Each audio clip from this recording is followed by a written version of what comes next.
DJ Umesh Gupta. Mobile number 74 62 92 20 27।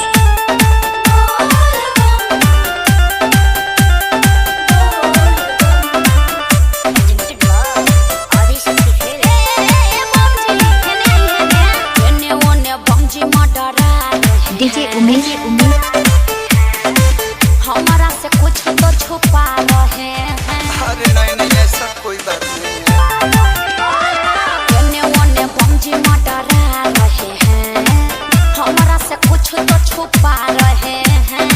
अरे शर्माइए पंख पोला तो नामी बड़ी होला, ये जपेन ही के तो मोटो के लगी है। तू ही जाना करू फरमाइश ना पूरा इब्ता छाचा की लगी।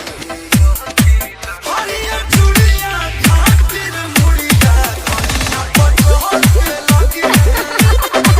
हरिया चूड़ियां खातिर मुड़िया धनिया पटो के लगी।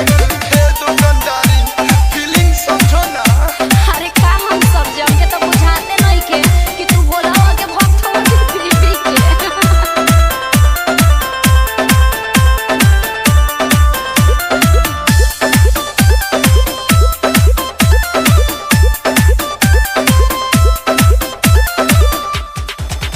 लो है बिंदी लेला लीलरा पसाते खातिर, नो, नो। कि बाबा सिंदूर लेला गांव भर बांटे खातिर।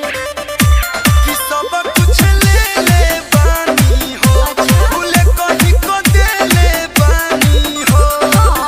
लची दाना के कोरा जोनी माना, पर शादी होने खातिर भटक के लगी है। सब ले बानी डीजे उमेश ना पूरा इब्ता छाचा की लगी। तेरा मौत हरिया चूड़ियां खातिर मुड़िया धनिया के लगी है। चिड़िया है भाई का। हरिया चूड़ियां खातिर मुड़िया धनिया पटो के लगी है। डीजे उमेश